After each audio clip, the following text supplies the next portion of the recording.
Dirty suit, huh? This should make it better. My classmate said as he splashed red wine on my suit. The suit, a keepsake from my father, quickly turned red.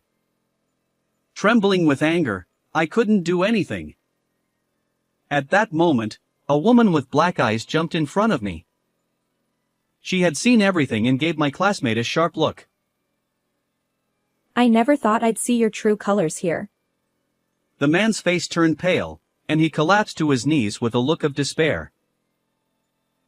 The sound of my father's typing from his study was like a lullaby to me, who had no mother.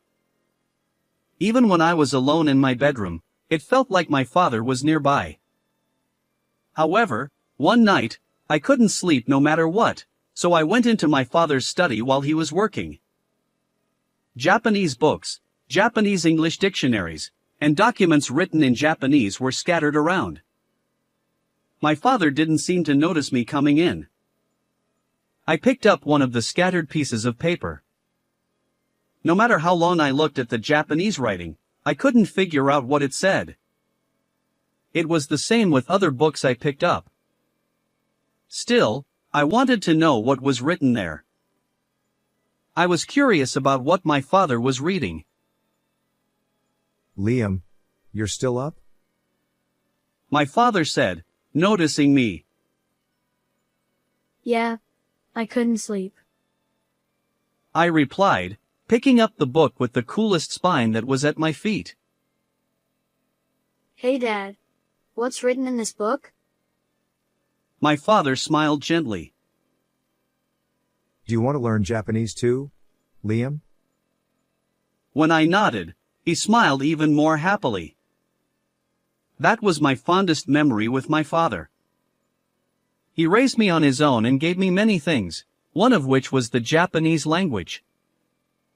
I had always struggled with studying since elementary school, and that hadn't changed even now that I was in middle school.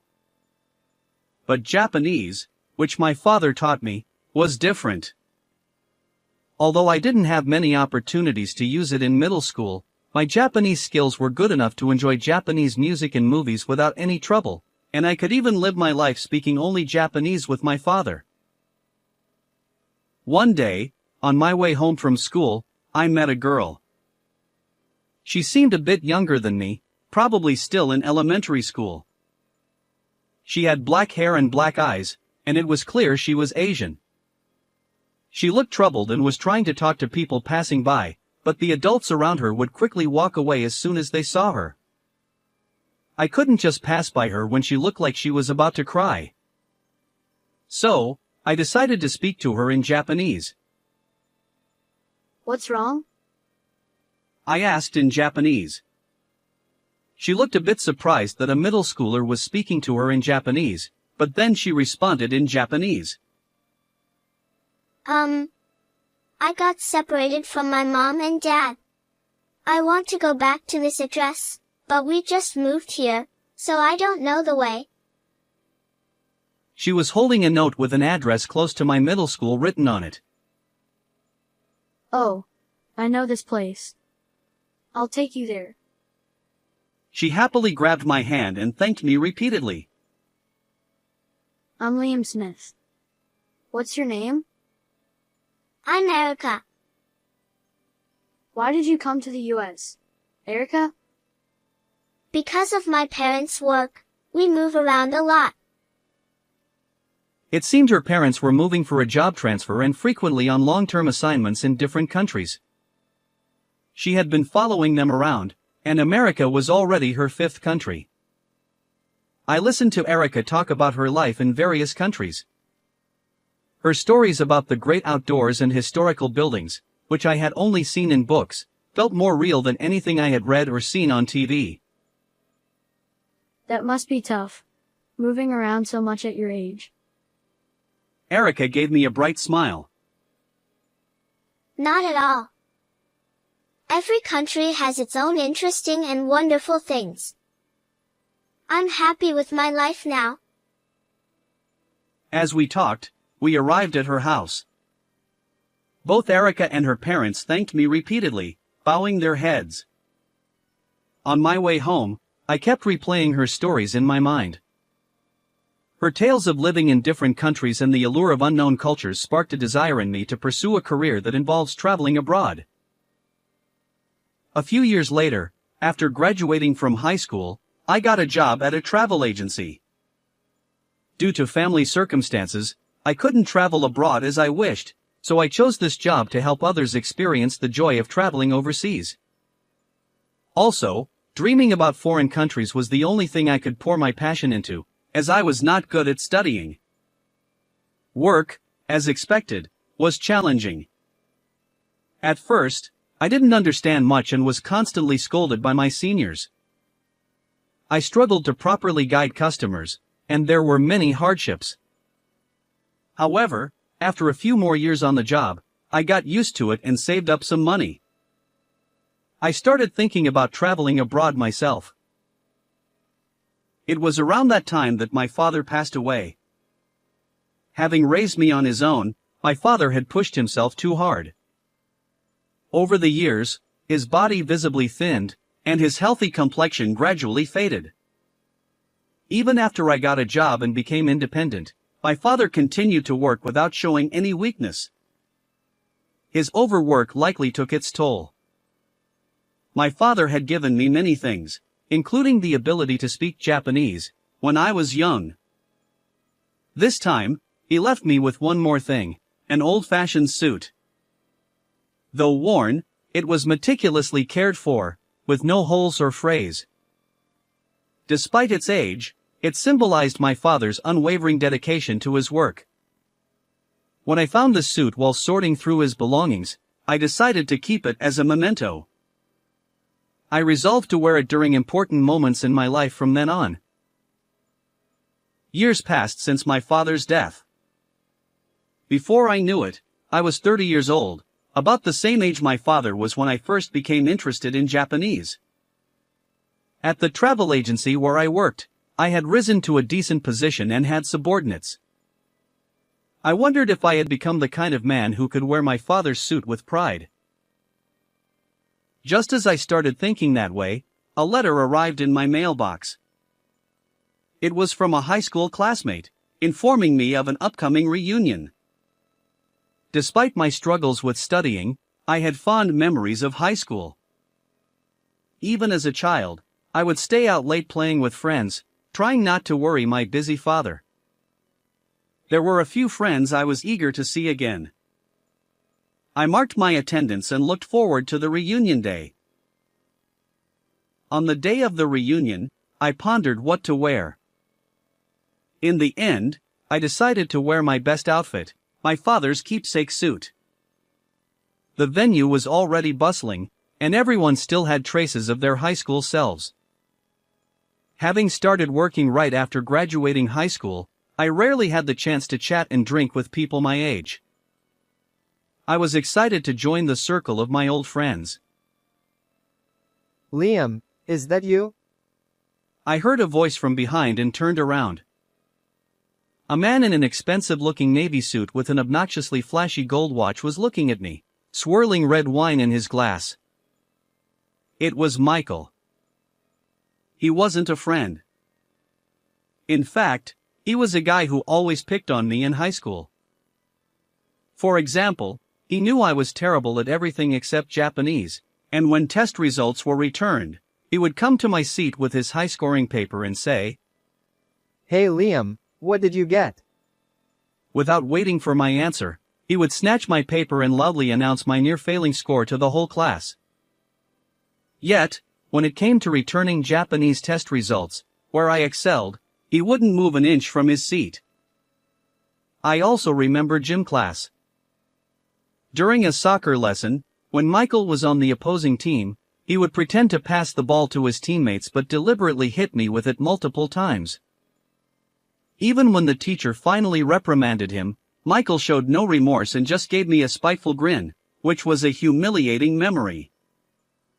The strangest thing about Michael's behavior in high school was that I had no idea why he targeted me. I wondered if I had somehow hurt him, but apart from the incidents I mentioned, I had almost no interaction with him. I thought his attitude might have softened at the reunion, but that wasn't the case. Still got that pathetic look on your face, huh? You look like a dumb, poor loser. Michael said, running his hand through his hair and flaunting his obnoxiously flashy gold watch.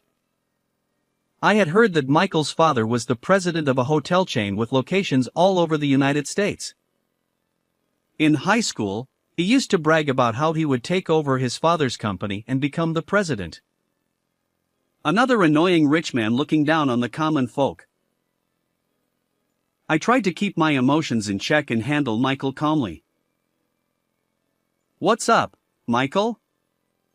That's quite a way to greet someone you haven't seen in a while." What's wrong with calling a poor person poor? He sneered. "Why do you think I'm poor?" I asked, getting a bit defensive. He laughed through his nose. Because you're wearing that old, shabby suit. He said, pointing at the suit I was wearing. It was my father's keepsake suit, something incredibly precious to me, but to someone who didn't know its significance, it probably looked old and worn. Enough about the suit. Stop picking on me already, I said, trying to walk away. But Michael persistently blocked my path.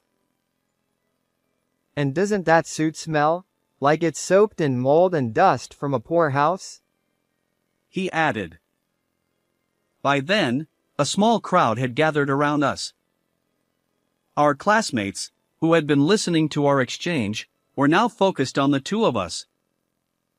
Michael grabbed the collar of my suit and pretended to sniff it. "Stop it.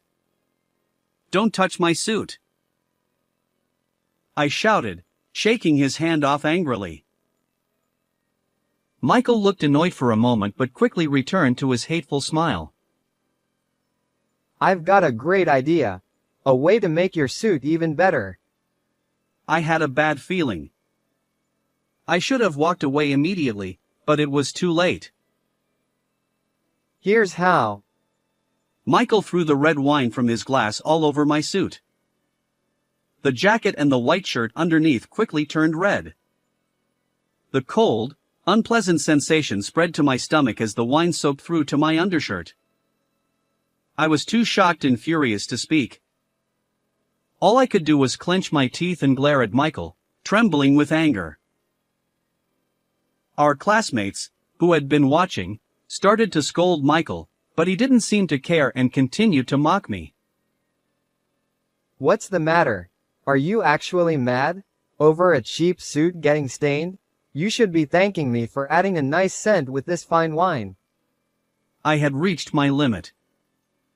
I stepped forward, ready to punch Michael in the face with all my strength, when a woman's voice interrupted. What's going on? Are you okay?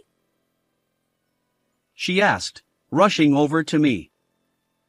She had black hair and black eyes. An Asian woman. She was diligently pressing a wet towel against my shirt, trying to stop the wine from staining it. When I glanced over at Michael, his bravado from earlier had vanished. The moment he saw her, his face turned pale, and his body began to tremble with fear. Erica, why are you here? He stammered. Erica. The name sounded familiar. Excuse me, but have we met somewhere before? I asked. She smiled warmly and replied. Yes. You helped me when I was lost as a child, didn't you? I remembered. She was the little girl who had been crying on the street after getting separated from her parents. Erica. She had grown taller and her features had changed, but there was still a trace of the girl I remembered. She spoke fluent English now. What brings you here? I asked. Actually, I started a hotel business in Japan and I'm in charge of its management. I was here for a meeting in the next room. her eyes fixed on the trembling Michael. I never expected to see your true colors here. Michael was wiping the cold sweat from his forehead with a handkerchief. Erica, there's an explanation for this. He began. No need for excuses. I saw everything. Insulting someone and throwing wine on them. I will be canceling our deal with your company. She declared. Michael's face filled with despair as he collapsed to his knees. No, losing a $10 million deal over this. $10 million. It seemed they were negotiating a massive deal. To have it fall apart over one night's mistake. The reunion hall was filled with Michael's anguished cries. I later heard that there was indeed a reason behind Michael's harassment. Back in middle school, there was a parent-teacher day, and it happened to be during a Japanese class. We had to read out essays we had written in Japanese. Michael's mother, after hearing my presentation, told Michael to become as good at Japanese as I was. Since he was expected to take over the family hotel chain, proficiency in Japanese would be necessary, but at the time, he struggled with the language. Being told to emulate a classmate must have been a huge blow to his pride. From that day on, he started to resent me. However, because he held on to that grudge for so long, his company ended up losing a major client. I heard through the grapevine that his company is now facing tough times and that he's living a difficult life. A few days after that incident, Erica and I set aside some time to catch up on each other's lives. After leaving America, Erica moved around several countries before returning to her home country, Japan, during high school. She studied business management in college and started a hotel business with the desire to make travelers' experiences in foreign lands wonderful. Besides reminiscing about old times, there was an unexpected benefit. When I told her about my current job, she expressed interest in doing business with my travel agency.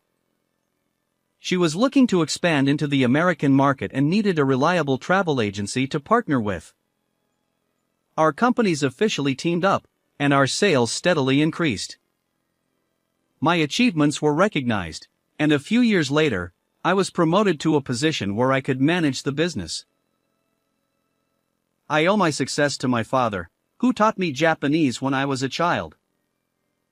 Even now, I wear his keepsake suit and live each day with gratitude to him in heaven. How did you like today's story? Please subscribe to my channel. See you in the next video.